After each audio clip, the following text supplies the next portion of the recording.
YCP హయాంలో రాష్ట్రం అధోగతి పాలైందంటూ చంద్రబాబు చేసే దుష్ప్రచారాలను నమ్మి టీడీపీకి ఓటు వేసే పరిస్థితిలో ఏపీ ప్రజలు లేరని నెల్లూరు వైసీపీ పార్లమెంట్ అభ్యర్థి విజయసాయిరెడ్డి అన్నారు.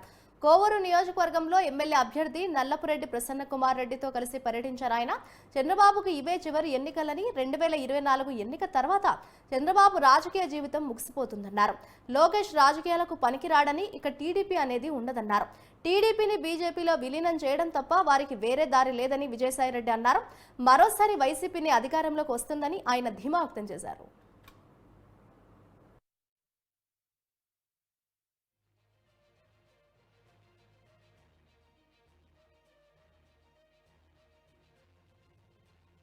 రాష్ట్రంలో ఎక్కడ అడిగినా కూడా నీ బ్రతుకేందో చెప్తారు.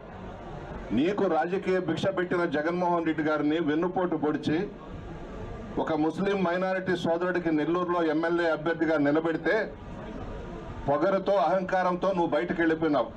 జగన్మోహన్ రెడ్డి గారికి ద్రోహం చేశావు. నీ చరిత్ర నెల్లూరు జిల్లాలో ప్రతి గ్రామంలో కూడా తెలుసు. నువ్వు మా విజయసాయిరెడ్డి గారిని, మా జగన్మోహన్ రెడ్డి గారిని, మా పార్టీని విమర్శించే అర్హత నీకు లేదు. నువ్వు ఏ విధంగా కాంట్రాక్ట్స్ లో డబ్బులు సంపాదించావో, నువ్వు ఏ విధంగా కోటేశ్వరుడైనావో జిల్లా ప్రజలందరికీ తెలుసు. ప్రభాకర్ రెడ్డి ఈరోజు జగన్మోహన్ రెడ్డి గారిని వెన్నుపోటు పొడిచి నీకు డబ్బుందని అహంకారంతో బయటకు వెళ్లి ఒకప్పుడు నిన్ను నెట్టేసినటువంటి చంద్రబాబు నాయుడు దగ్గర చేరావు.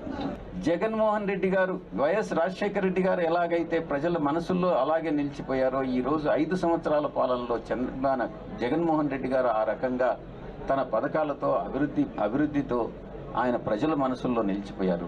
కాబట్టి తప్పకుండా రాబోయేటటువంటి 20-25 సంవత్సరాలు వైఎస్ఆర్ కాంగ్రెస్ పార్టీ ఉంటుంది. ఇక చంద్రబాబు అనుకున్నట్టుగా చంద్రబాబుకి ఇది ఆఖరి ఎన్నిక. ఈ ఎన్నికల 2024 ఎన్నికల తర్వాత చంద్రబాబుకి రాజకీయ జీవితం పరిసమాప్తి అయిపోతావు. లోకేష్ అనే వ్యక్తి రాజకీయాలకు పనికిరాడు. ఇక తెలుగుదేశం పార్టీ అన్నటువంటిది ఉండదు. నేను ఒక్కటే చెప్తా ఉన్నా, బీజేపీతో ఏ పార్టీ అనుసంధానమైనా బీజేపీలో అది నెక్స్ట్ విలీనం కావాల్సిందే, కానీ బీజేపీని మించిపోయేటటువంటి ప్రసక్తే ఉండదు. నెక్స్ట్ తెలుగుదేశం పార్టీ భవిష్యత్ ఏందనంటే బీజేపీలో విలీనం చేయడం తప్ప వాళ్ళకి వేరే ఆప్షన్ లేదు అన్నటువంటి విషయాన్ని